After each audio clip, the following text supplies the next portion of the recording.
Okay, let's get started. Okay, good morning. My name is Amy Lillard, and I am the Executive Director of both Washington FilmWorks and our new partner organization, WhipSmart. I'm going to start with the good news today, which is that there is film work happening in Washington State. The bad news, of course, being that it took us over a month to get our panelists together here today because they've been working so much. Their services are in very high demand. So thanks for your patience as we figured out how to get our folks here today.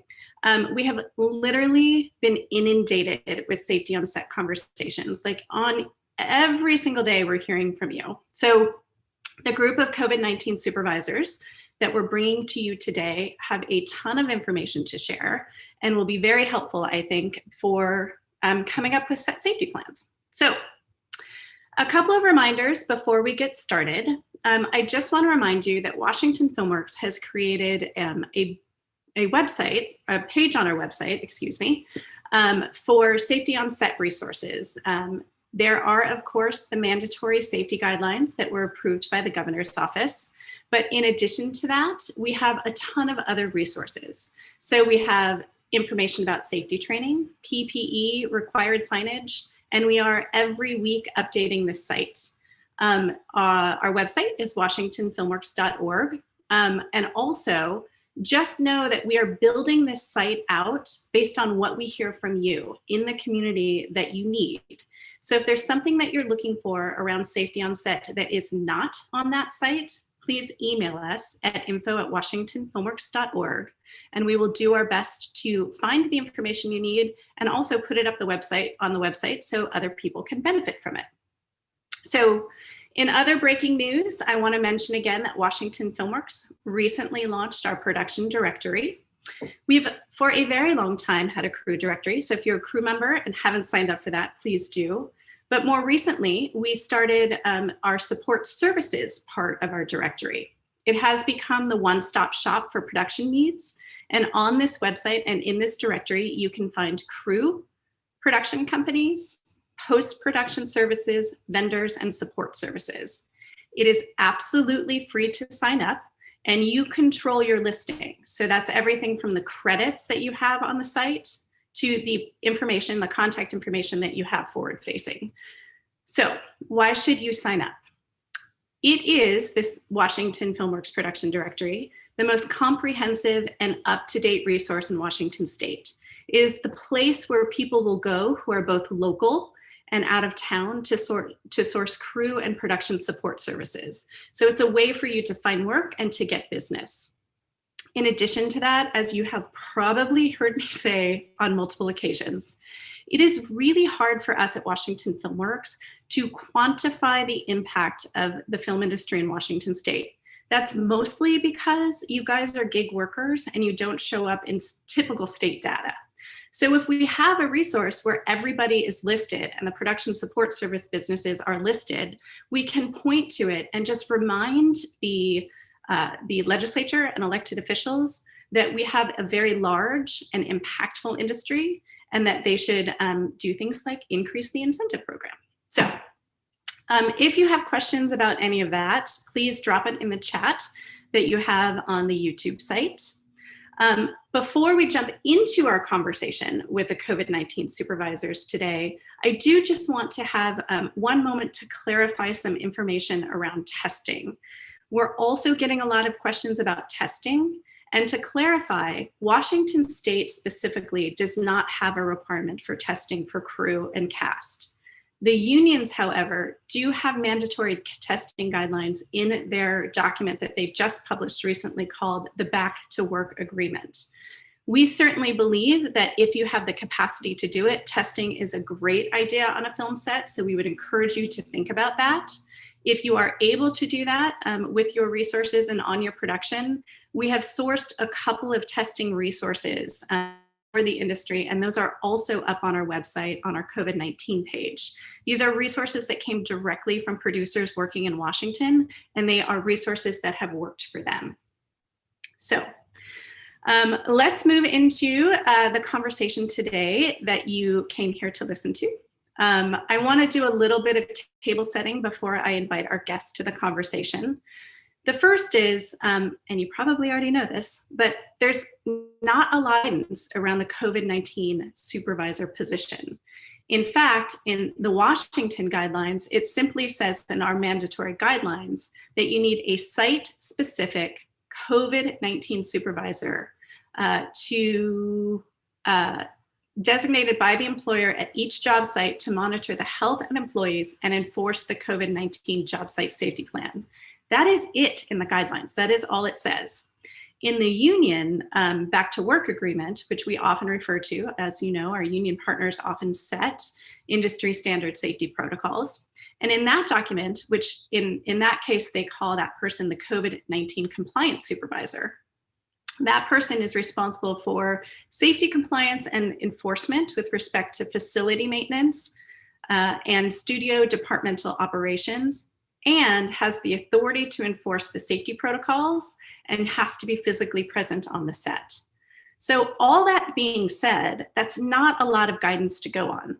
What we do know very specifically is it is the employer's responsibility to make sure that the sets are safe. So with no detail, we decided we wanted to have a great conversation today about what are those best practices.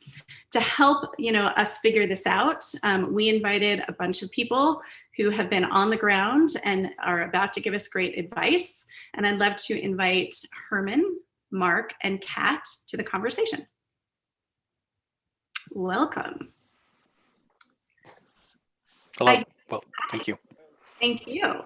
So I also, some of you might have seen in our pre-marketing material that we had Ed Gore scheduled for today. Mm-hmm. He is a fire battalion chief and he got a little busy with his day job today. So he is not here, but we do have a wealth of information with our other participants today. So I would love to start. I certainly know each and every one of you, but if you guys could just, give us the 15 to 30 second who you are and what you do besides the COVID-19 position. And I will start with Mark. Hi, Mark Freid. I'm a location manager and COVID site supervisor, and it's saying that my internet is unstable, so that's not very good. That's it. Nice to see you. Great. Welcome, Mark. How about you, Herman? I am Herman Esau. I graduated commercial photography. Been doing this for about 10 years. Primarily came through production, then locations, and now transportation and COVID supervision. So. And then there's COVID. There's transportation. And then there's COVID. And I do just need to share that Herman is joining us on Zoom today for his very first time.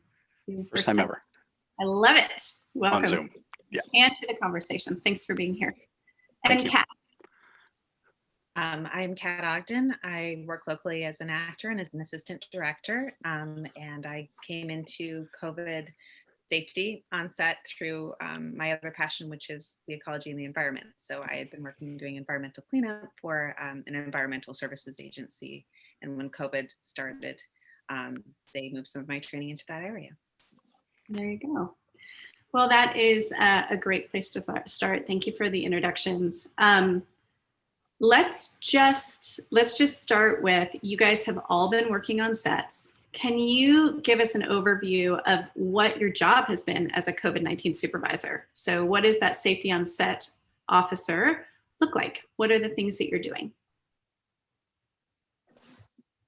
Who would like to go first? I'll jump in. Okay. It starts early on with the planning. Usually you get a call from a producer that's got a project coming up, and you assess the scope and scale of the project and have a little chat about what it's going to take in the big picture to get all of your wish list items taken care of in a safe manner. So, we go with the producer to the location, usually on a tech scout, and we join the crew and assess the physical location and the amount of crew and where the set is and come up with a game plan. Once you get the game plan put together, you put it down on paper. I use the governor's format for a safety on set plan, and that becomes the document that states how we're going to run the show properly We found that some entities actually ask for that when we want to film with them. So it's been helpful to have that. And then we have to manage it, just like everything else. You know, scouting and taking pictures is great, but then you have to manage the project. So the same goes with the COVID site supervisor job. Is once you assess everything and put all the protocols in place together with the producer and the departments, you've got to oversee it and manage it to make sure that it's safe all the way through to the end. And you clean up and go, hopefully. Some testing. So Herman, Yes. things to add to that? Is that a good kind of recap Sure. of the role? Is there anything you want to add in that particular conversation? So yes, certainly the planning is essential. There are some very, very specific bits of information that you need. One of them being crew size. That is it's critical to know just how many people you may be in charge of supervising. And there are physical limitations to that need to be addressed. And oftentimes that one nugget of information, whether or not it's an indoor shoot or an outdoor shoot, that to me is also really important because it speaks to ventilation. Those two elements in conjunction really inform you of what you're getting into and what on the day you're going to need, not only for resources, but also for potentially additional help, because you have, again, finite abilities I don't have 15 pairs of detachable eyes, so I can't, although I would love to, if that's a superpower I could gain. But yeah, that is what I would add. The size of crew then would be like resources like PPE and social Correct. distancing within a location and those kinds of things. You're thinking about all of that as you're in the pre-planning phase. Correct. Yeah. And that also includes, just it impacts scheduling as well. You think of all the different departments that are going to arrive. Are they all working on site? Will they be coming and going? Will there be multiple entrance and egress? All of this really, truly, I think this position falls under production, for lack of a better term. It's the scope of it is such that you are essentially a part of the production machinery to prepare the entire project, in my opinion. Got it. Kat, what do you have to add? Well, I agree with both gentlemen. Definitely the pre-planning and the approach to the physical facility as well as density. But because I'm an assistant director, I also think a great deal about who is unmasked and where. So for me, a very important part of the planning is the base camp. How many wardrobe changes are you having? Because that disrupts the barrier of the mask. Is that in a safe, easily sanitized environment? Have you allocated resources so that the changing area can be sanitized between? So I look a great deal at the departments specifically that are primarily unmasked, almost more than I look at set, because on set, we are masked and covered up until the actors unmask. So for me, that's a very big emphasis in terms of my planning. And then I think the others would probably agree with me that we're finding that we need a lot more resource element. We need a lot more resources to areas like base camp than we did previously, where the focus was on set, simply because it is for safety issues. And I agree with both gentlemen. I think that the scope of this is enormous. I'm kind of laughing that it's locations and ADs, because we hang out so often having coffee at 4 a.m. waiting for everyone to arrive. But I think it falls under production. It's a big scope. Ask you, Kat, just because you mentioned it, like you say more resources for base camp. Can you just give me a couple of examples of what that would be? Whereas we may have used a communal bathroom before, individual changing tents, whereas before we did not have to go in and clean after every outfit change. We have to do that now. And then in terms of background arriving, we can't seat them at one table together. We can't allow them to find their own seating. We have to allocate designated spots for them, more racks so that their outfits can be further apart, more pens so that everyone can take theirs home. Just more of everything. More of everything, yeah. That's a very great start to the conversation. So thank you for that. Mark did mention something about the safety plan document that the state provides. It is basically a general outline of what you need to think about when developing your safety plan. That is also up on our website at the COVID-19 page on our website as well. So this is a really popular question that we're getting right now around, there's currently no guidelines around safety training, right, for this position specifically. And so I know it's different for everyone, but can you just speak to what training, if any, that you have had personally that you have found helpful? And I'll go backwards. How about you, Kat, first? I have attended a lot of information sessions through the DGA, the Directors Guild of America. It's my union. In addition to that, you know, I mentioned that I work for an environmental services company just as a passion job. And they provide a lot of training, so I'm HAZWOPER certified. I am able to go in and actually do the COVID cleanups. I do have the full face mask, PPE. I could clean up Ebola. I guess I'm allowed to do that. I don't really want to, but Let's not do that.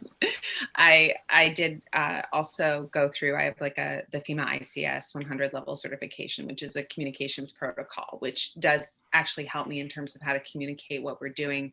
And I've done a few of the WHO courses, which I highly recommend for understanding pathogens, infectious disease, because I'm not a medical professional. I beefed up, like I think a lot of us did. It's actually on my desk, the COVID-19 compliance officer training that's offered for onset, which it's more in terms of what we're liable for, which I do appreciate, but I think that I'm more interested in safety because this is my community. And then the Georgia Film Academy had a really nice certification course, and always looking for more resources. So whenever people refer me or say, you might find this interesting, I dive in. So great, thank you for that. Herman, you're stuck in the middle, so you're gonna like go like I got that, but like all good. Share with us any training you found helpful or that you've done so far. Sure. So the standard HES program obviously started there, but then I went and took the John Hopkins contact tracing course. And then also I found the WHO's modules incredibly helpful. There's a risk assessment module that's really, really important that definitely applies to what we do. And that is how to mitigate. It's a flow chart essentially of how to mitigate the risk factors for the spread of COVID-19. So that particular one was phenomenal. They also have a ventilation and airflow module, which I think you'll find that where I emphasize most in my mind, what I think about most frequently are mask wearing compliance and social distancing or physical distancing, which I think is more appropriate, and also ventilation, just how to get airflow going as much as possible. So the WHO, John Hopkins, HES, and I'm going for my OSHA 30. I believe I'll do it through IATSE has a program down in Portland. So, you know, full disclosure, I don't have that yet, but a fellow compatriot, Morgan Hendrickson, he does have that. And there are many other people who also have that. And I think that would be beneficial to have as well. Great, thank you. Mark. Yeah. Well, many of us that are in unions are trained through the contract safety passport program at Contract Services, and they've just started offering and requiring us to take a COVID-19 class, which is great. And that goes along with all the other environmental and physical facility training that we go through.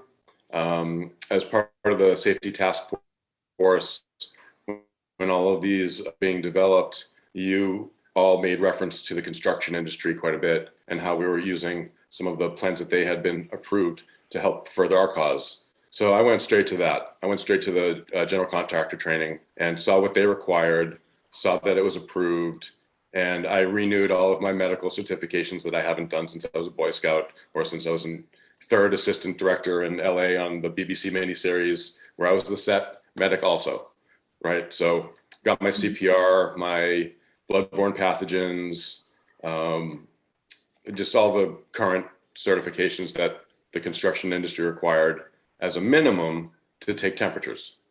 And beyond that, there's a lot of paperwork and a lot of the industry resources that were put out, reading through all of that and talking to our fellow location managers and fellow COVID site supervisors. I've got a thread of links from Herman to keep me busy reading for a long time, and I go through them. So I've got all of his respiratory training information, and other people that we talk to in the industry. We all share our ideas 6 feet apart in a nice social distance way. But we do. It's a lot about communicating with other people and finding out what they're learning and where they're learning it from. And then at the end of the day, we still have to go back to the AICP rules and the DGA rules and all the other union rules that are on paper that are established that we do need to follow. Absolutely. Yes, Herman. May I mention one other? There is something that falls outside of the scope of what's provided to the entertainment industry that I think is actually rather important, and that is reputable outlets, resources, publications, peer-reviewed, board-certified medical information, or current studies. I think it dovetails here. It's really important to maintain current awareness of what the science is saying, what phenomena are happening, what protocols are being implemented in other industries.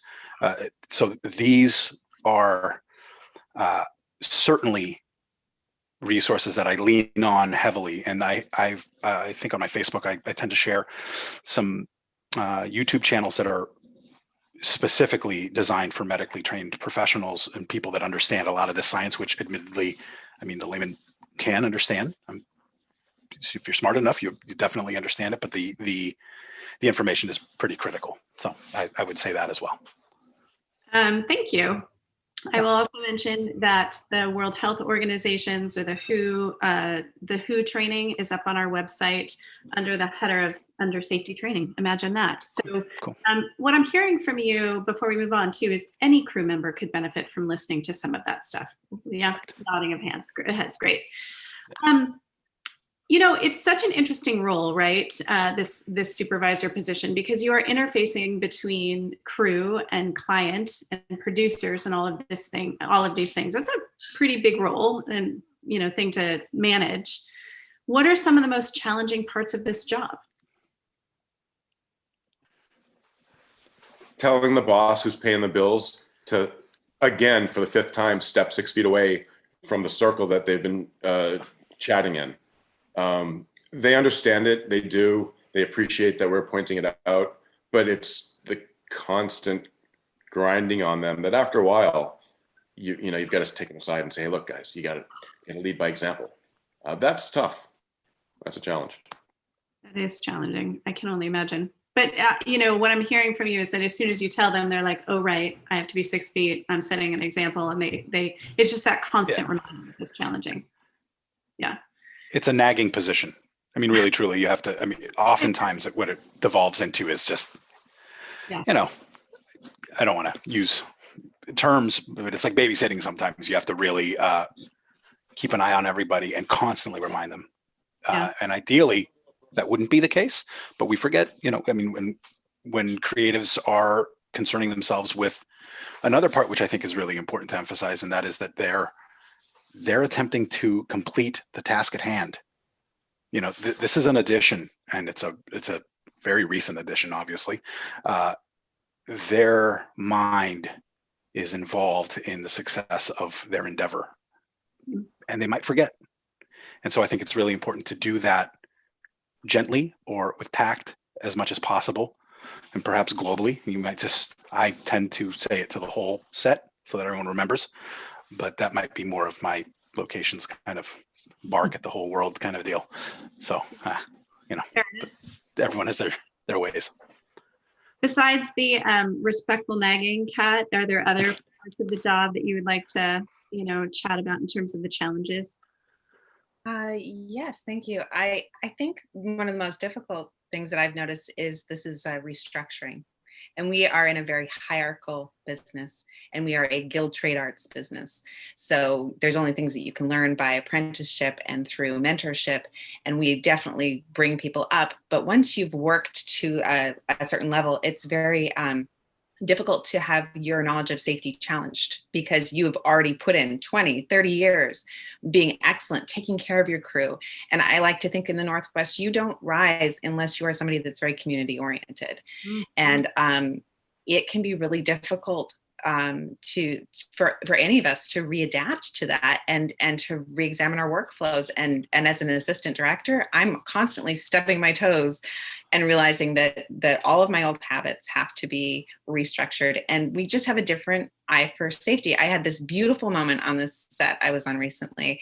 I walked in and it was, pre-call breakfast. All the the production assistants were sitting together, very carefully spaced, eating breakfast together. I don't think I had ever seen that. And the community that was evolving at that table was so fantastic. And now I see the crew is sitting and eating. I think that the hard part about this is that we could face a really big restructuring that changes the health of our industry. I mean, assistant directors, our number one cause of death is heart attack in our 50s. Like, I would love to have that change. I would love to see us have more awareness of just safety globally. Like, locations, you do need to sleep more than 4 hours. Like, we are primates.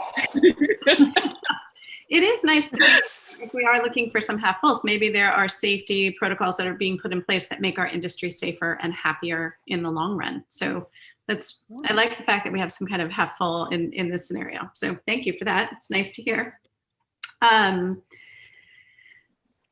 So this is one I'm getting a ton, which I'd love your insight on, which is, and Herman, you alluded to it earlier in the conversation, which is you are one person. How do you determine when you need help, when you need that extra? I mean, certainly within the right to the back to work production agreement for unions, there's some guidelines in there, but when do you duplicate yourself? When does that happen? And how do you make that determination? So if there's sufficient, I see things from a bird's eye view. Like, for example, mapping out where trucks are going to land, mapping out all that kind of stuff. That's been baked in due to, training with Doug Dumas, with Mark Freid, and so on and so forth.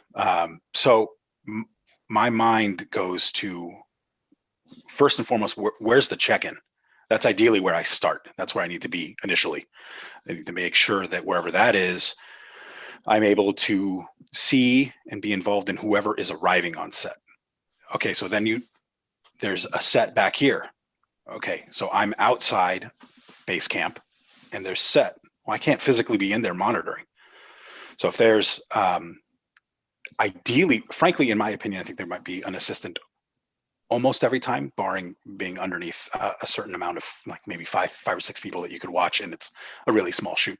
But frankly, I think there needs to be somebody present on set all the time. However, people may arrive all the time. So I can't do both of those. So that's already one additional person. Okay, so then you also have potentially a construction warehouse. Okay, who's watching that? Mm-hmm. Okay, then potentially you have a wardrobe room or warehouse with hair, makeup, wardrobe. There's production right outside. There's lunch, there's crafty, so on and so forth. Okay, who's watching that? So, it really starts to blossom. I don't mean to make it seem like we just need 50 people all the time that are part of the COVID crew, but certainly that is how I determine. There is a part of the training that says for every 20 or 25 people, I forget the exact number, maybe they remember. Okay, that's a good rule of thumb, but frankly, it's also space and what that separation is. And I might need someone simply because I'm not physically capable of being there. And people do arrive throughout the entire day. And if you let that slip, now you've introduced somebody who hasn't been checked. Right. There's no way to contact them. And if I didn't see that they arrived and they left, and it turns out that they actually were positive or asymptomatic, we've got a problem. So that, to me, being able to see everyone arriving, that's where I would like to be. So I do want to just mention, and Herman, you just reminded me, and I should have probably mentioned this at the top, per the Washington State guidelines, you must have a COVID-19 supervisor at every job site, right? Mm-hmm. So at what level that person is. So that means in the production office, if you have a mill, if you have, base camp somewhere else, like, technically those are the rules. So, yeah. Kat, Mark, any other insight on this topic of, like, when do you clone yourself? I think that for me, it's depending on how you are interfacing with the producers. I mean, what Herman said is just, I don't think I could say that any better. It's the bird's eye view of what's going on, but also what producers, their areas of concern and how they're managing staff in each area is going to impact where you need to beef up. So it's very similar to production assistant allocation. You know, there are just some shoots where you need 20 lockups and you've got to have that many PAs. And you know, especially if there's a location move during everything and you're kind of resetting, or if you're in a more vulnerable location, if you're dealing with people whose health might be in a more vulnerable population, that would be an area where you would need more. But I really think that is part of that COVID development plan. I mean, there are recommendations, but I just don't think it's that simple. Yeah, And sure. I've found the dialogue with producers has been really amazing. I have not had any resistance on how much help do you need and how can we make this safe. So, Mark, anything to add there? Well, I mean, I'm the one that's there at 4 a.m. driving up to the top of the mountain, and there's no COVID site supervisor there. So at a certain point, you know, I do my online check-in the night before or super early in the morning. So I've got proof on my cell phone.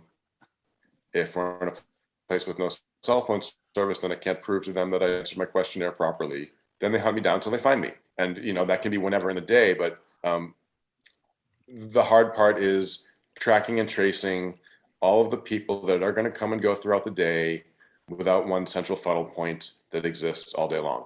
So like I was required to, before I drove up that mountain, stop somewhere that was available, the front desk or where, however it worked out. I'd do that. And I did it on days that was possible, but sometimes it's just not possible. I could be 60 miles away working independently, waiting for the whole crew to arrive. So it's on a case-by-case basis. You've got to have the support of production and use them to monitor themselves in some of those situations and really have responsibility for that. Unless they want to hire somebody, and we're happy to pay somebody to do it. That is that's a really important reoccurring theme, I think, throughout our webinars, but here, especially today, we've heard it several times, this idea of personal responsibility, and it's not just about you, it's about keeping our community safe, right? I'm hearing that a lot in our webinars, but especially as it relates to safety. I'm gonna ask this question because I get it a lot and I want experts to tell me, but can a crew member who is working on a set also be the compliance officer? I think like that could just be like a yes or no to you. Like I'm saying it's a no from this group, but just quickly, can you address that? Because we do get this question very often.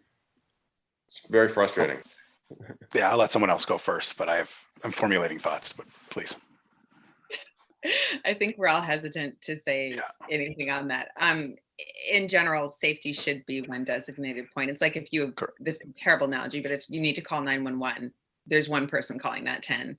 And there just needs to be one person that knows everything that's going on, knows the plan, is willing to have the uncomfortable conversations, but also for crew confidentiality. Like I want there to be more centralized something for training of this role, because people are sharing very sensitive health information with me and I am a black hole. It's never going anywhere. Okay. But I don't want that disseminated to someone in another position where, you know, your paperwork may be mingled, or I feel very protective of people, and the risk factor of, sometimes this is hard for me to think about, but the risk factor for error in this role, that's kind of a lot of pressure. So I would prefer not to have the roles combined. I don't think that it's in the best interest of keeping people safe. Anything to add, gentlemen? I would echo that sentiment. It's just splitting your mind between a number of tasks. You're bound to let something slip, and we have so much going on set. If it was a producer, you can imagine all the other issues that they're having to deal with. The G's, time cards, so on and so forth, paperwork. They're looking down, they're looking at a monitor, they're looking at the computer screen. Whoops, what's happening around it? I don't know. You know, it doesn't, or a PA, you know, I'd like to think that we treat PAs with respect and that we would acknowledge them as being human beings worth respecting. But let's be real as well. A PA comes up to you and they don't have any authority. So what are they going to tell you? They're doing something else and trying to enforce compliance. I just don't see it. With all due respect, I just don't. Yeah, I appreciate that answer. Yeah. Mark, anything to add? Yeah, I use the analogy of like the OSHA rules. So if you're standing within 10 feet of an operating motorway, you're unable to pay attention to your own safety 100% of the time, you're required to wear a safety vest. And I say that verbatim on every show. I must have said it 10 times on the show.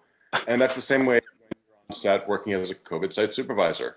You really can only pay attention to one thing at a time. Yeah. But as a location manager, when I'm working and I'm not the COVID site supervisor, when I see unsafe COVID stuff happening, I am happy to point it out and bring it up and be vocal about it and end it. You know, it's not my position, but I do feel like it's my responsibility. And I'm sorry if I've offended anybody while doing it. No, I think, I mean, it's the information that we need, right? I mean, as we said, one community and all of those things. So thank you for your candor. And that's why I invited you very specifically, Mark. So I wanted to move to, we hit on a couple of these things about pre-production. We've been hearing quite a bit from producers and now you guys about the importance of pre-production, about building that safety plan in meaningful ways, going and doing location scouts to look for ventilation and room and new base camps and all of those things that you guys have already hit on. Are there specific pre-production things besides those that you want the community to know about, to be thinking about as COVID-19 supervisors, that should be on their list that you can? Sorry, you cut out for me, but maybe someone heard the full question. You cut out for me too. Sorry. I'm sorry. Oh, I blame the middle school child playing games, I'm sure. My question is, you guys hit on a lot of things that you should think about in pre-production, right? So so that would be the safety plan, going to locations, looking for space and room and ventilation, things like talking to the producers about, the size of the crew. These are things. Other pre-production checklist items that people should be thinking about in that time. Sourcing PPE. We've got our zones, we've got our A zone and our B zone, and you've got to have your N95s for the people that are in the A zone and the people that are taking the temperatures, and enough cloth masks to offer to folks who don't necessarily have the proper cloth mask. And using the company's purchasing power is often better than us as COVID site supervisors stocking up. I mean, I could go buy a bunch of cases of the stuff and double charge everybody for it, but the production company has some buying power. And in advance of your shoot, you should be buying all of the stuff you need and not wait until the last minute and ordering it on Amazon. Good advice. Kat, Herman, anything else to add into there? I would say, and I don't want to speak for any department on their behalf, so anyone in wardrobe and makeup should feel free to contradict me, but it seems to me that given how difficult shopping and procuring things can be, especially in these departments where they have to sanitize each object that comes in, it may be something you want to give some consideration to, that these are very fast moving, very highly capable departments, but they might need another half day in pre-pro, another day. They may need more support, and really just be open to letting them identify what they might need in that process so that they have enough time to work safely, because it's just a new thing. It's completely new. And so, I tend to think in terms of like preparing all of those areas, and then also really having some areas and zones where people can be masked off or can go and have a break. We talk about the importance of breaks, but I'm finding that designating a spot that is for breaks is really important. Wow. And that includes the COVID safety supervisor. Across the board there, Kat. So that's a great one. Yeah. 100%. I mean, the amount, it's very aggravating. I mean, you can only imagine you do it for half an hour, you go to the grocery store. The amount of energy, negative energy associated with wearing these all the time for ideally not, but sometimes a 16, 14, 13-hour day, 12-hour day. That's a lot to ask of people whom some don't really want to do this at all or find it bothersome in public life. So, you're really asking a lot of a crew member if they can never take off this mask. So also, this actually dovetails perfectly. ADs, working with ADs during prep is huge. There are a few that I'm sure are watching this presently that are fantastic at having a dialogue about what needs to be done to ensure that these are reinforced from production on down and that they're going to be mindful as well. So imbuing the rest of the crew structurally, hierarchically, with this mindset of enforcement or vigilance, that is pretty critical. And I would also tangentially say, for out-of-town crews or when you're traveling somewhere else, whenever you're procuring dwellings, hotels, what have you, making sure that they have some kind of protocol in place as well. So if that's prep that needs to be identified, that would be another one. Making sure that you have a compliant hotel. If you're intending to create a safe set, that also means before and after need to also be as safe as possible. I stop short of saying people shouldn't go to restaurants or people shouldn't this or that. That's a whole can of worms. That's a hard one to enforce. I'm not sure of how that would actually function, but yeah, anyway. Fair. Yeah. Are you guys in pre-production going to different department heads, talking to them? Yes. Okay, I just wanted to confirm that. I heard that tangentially, but wanted to confirm. Do you guys bring COVID-19 supervisor kits to set? What's in them?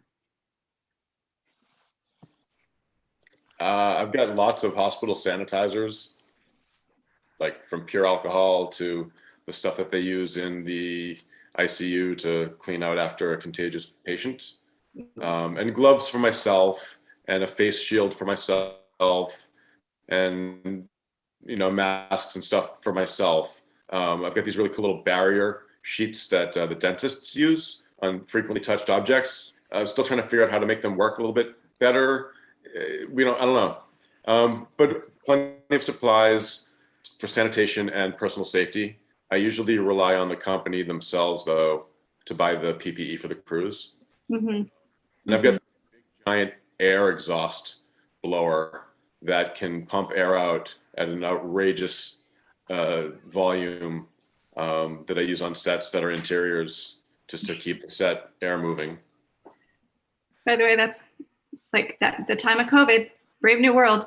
Yeah, gigantic air mover, the outrageous speeds. I like that. Yes, all the good toys. He has all the good toys. I don't have an air blower. What is in your kit, Herman and Kat? Kat, you want to go first? Not really after that, but okay. Hey guys, hi Mark over me. He's got an air blower. I have pretty simple basic supplies. So I like to do a spray sanitizer with a slight scent in it, so I know if I've hit an area, and I use that with permission on C-stands and highly touched surfaces and doorknobs and things like that. And I've got an array of sanitizers. There's also some gloves in my kit. As an AD, my focus are the base camp people, so I tend to have more face shields, and I have the KN95s. It's hard to get the N95s, and thermometers, and I see myself as the backup to what production I think usually has. And I agree with the other guys. I think that this is part of production should be providing these supplies en masse, because we get the call a week before. We may not be able to source those items, and we certainly can't source them in bulk. So that's what I have. By the way, according to the Washington State mandatory requirements, if you ever need to point to something, they do say it should be employer provided PPE for sure. One thing I want to mention, Kendra in our office, who works in our film office, has been interviewing department folks, and she did this fantastic conversation with hair and makeup folks. And I hair, makeup, and wardrobe, I believe. And it was really informative. I learned a ton. So that's up on our website if you want to check that out, because you mentioned CAT specifically, those two departments. So you also mentioned, and I want to ask this question because we're getting it a lot, which is, what sanitation protocols do you put in place with equipment that is used often on set, or do you have protocols around that? So camera department or props or, things like that. Do you have recommendations about how, when you've got something that is used often by different departments or maybe touched by different people, or protocols around that? Go ahead. Anyone can say anything. I like to talk specifically to the department heads because obviously they are more familiar with the materials. I'm not going to spray someone's camera, but I like to speak with department heads, ask who is handling it, what their preferences would be, what they feel safe doing, and then dovetail within that. But I have yet to come up against a department head who does not actively want to have that conversation.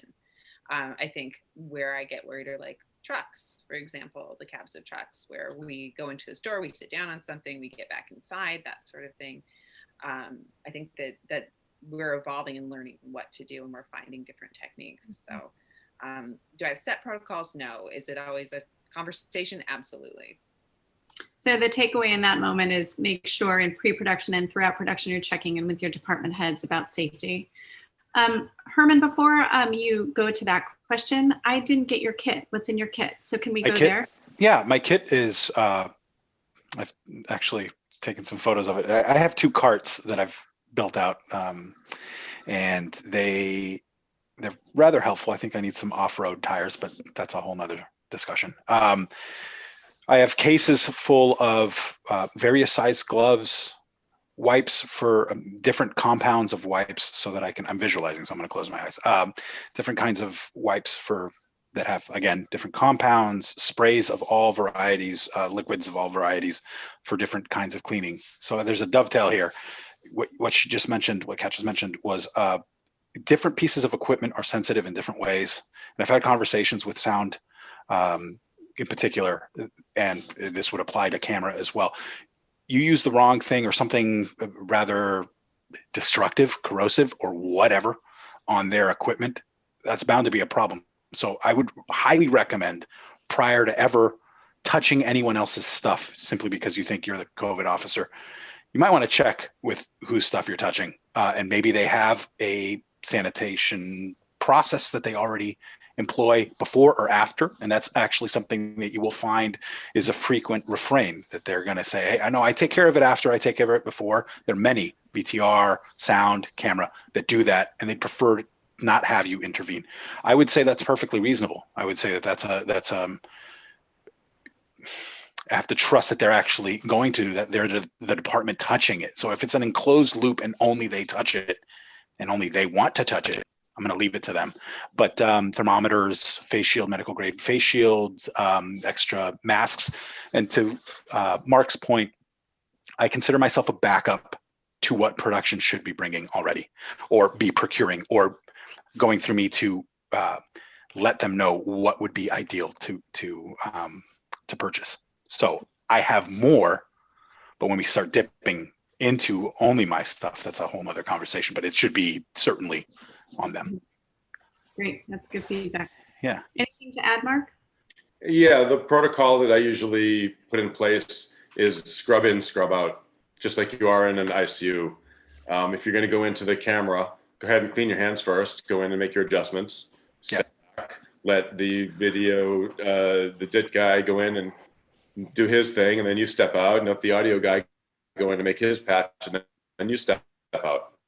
And if everybody washes their hands before they go in and after they come out, that's standard practice that everybody can do all the time. You know, I offer grips in other departments the opportunity to do bulk disinfectant.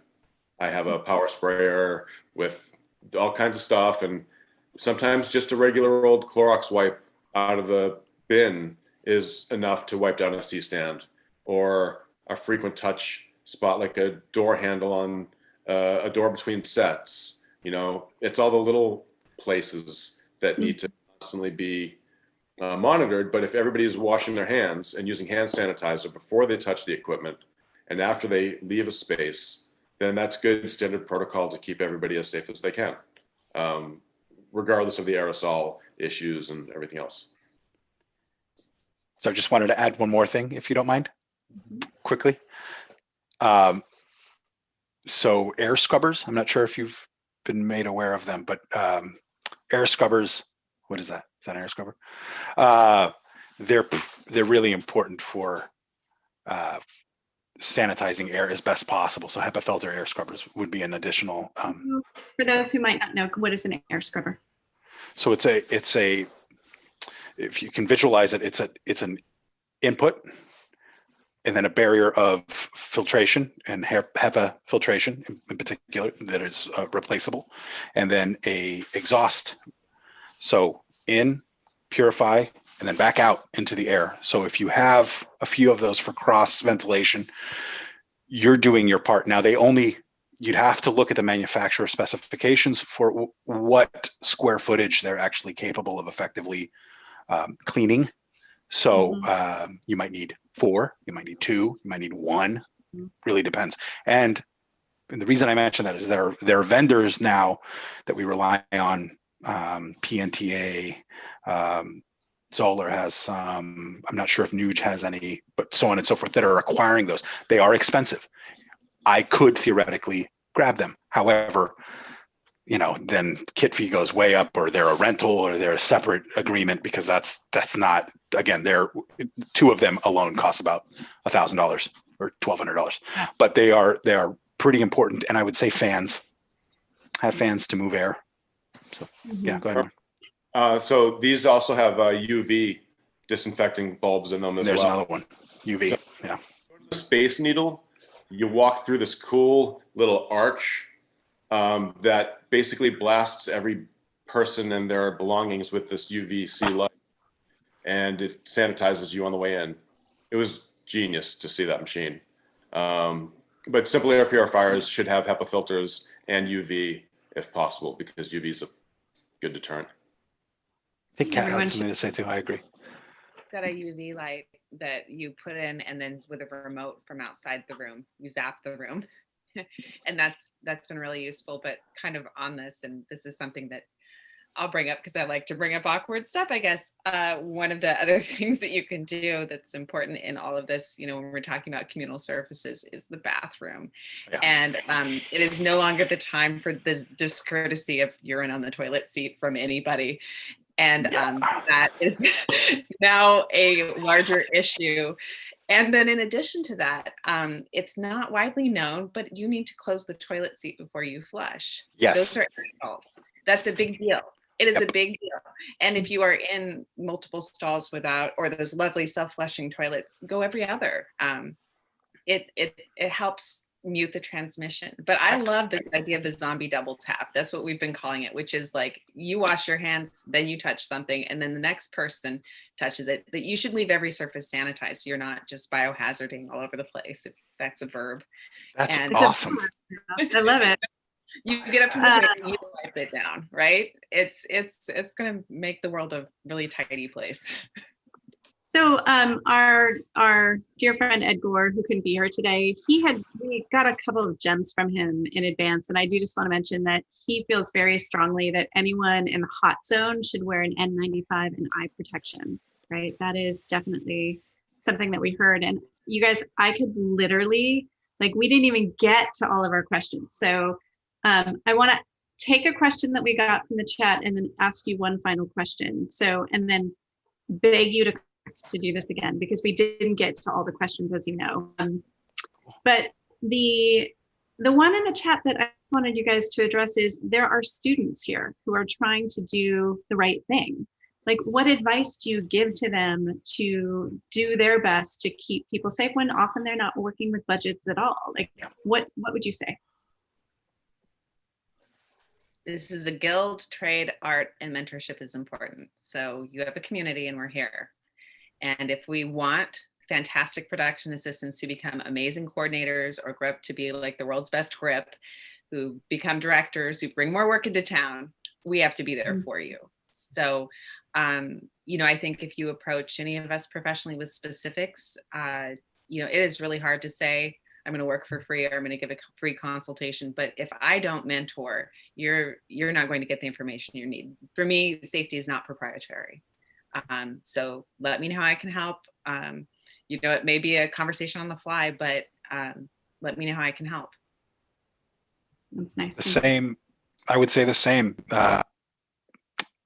To the degree that I'm capable, depending on time, I have an open door policy and I'm pretty transparent. So I'd like to believe that if you really need some assistance, I'm available on Facebook or somehow you can get my number, but I would be willing to consult. I would say there are 3 inexpensive ways that you could attempt to safeguard your crew. And one of them is really apparent, and that is compliance with mask wearing. Try your best to really impart upon your crew that mask wearing is critical. It's not you can't opt out of it. And that's a real one. And spacing, that's another one. And I think, you know, frankly, you could probably find some sanitizing wipes and so on and so forth at a low cost, or some bulk, or someone might be willing to provide you some. But really, I mean, those 3 things in proper planning for spacing, I mean, those don't cost a lot. That's here. That's in the planning. And if you want to be successful later, someone once told me, fail to plan and plan to fail, kind of a deal. So you got to plan. I keep things up on my wall that inspire me. That quote's going. Yeah. Mark, do you have suggestions for students or low budget, no budget projects? Yeah, it's up to the producer, whether it's a no budget or a low budget or a paid PSA, to appoint somebody to be responsible. Doesn't have to be a professional, doesn't have to be a union member. Just make somebody responsible for that job, as you would with who's responsible for picking up the hard drive, who's responsible for this. Doesn't have to be a PA, maybe it's a producer. Maybe the producer's the one that's responsible, but it is up to them to assign somebody to be responsible, and that doesn't cost any more money. It's a body, it's a bunch of people that they're working with anyways, and that person can reach out to the Washington Filmworks website and get all the information they need. And we're all here, this thing's been recorded. You know, there are enough resources so that anybody could manage to be safe on set with a 0 budget. You just have to put your brain power into it and make the effort to protect yourself and others so that we can all keep working. And our most of our training that we've identified, with the exception of I think the OSHA training, is actually free. You know, you can go through so many of the WHO modules, and OSHA, if you are serious about filmmaking and safety, I wish I'd taken it ages ago. I'm like, gosh, this would have been so useful. I think it's like ranges between $189 and $320, and it's a skill set that once you have, you do these refresher courses and you have it for life, and it translates to so many other industries. So, you know, I just want to say, like, yeah, safety is not, it's not expensive. And the training's there. It's, as you say, time, Mark, and designating somebody. So thank you for that. And those trainings are up on our website, just a reminder. The last question that I feel like is such the right place for us to end the conversation is, what is the one thing in your role as a COVID-19 supervisor that you want cast and crew to know? It's up to you. It is. It's up to everybody individually to make the right choice and to be part of the plan, whatever the plan is, whether you like it or not, go with it. Just keep us all healthy and safe so we can all keep working and keep our families safe and our friends safe. Yeah. To that end, that's the one thing when having conversations at the onset of a project that I like to impart on producers, production team, and during safety meetings.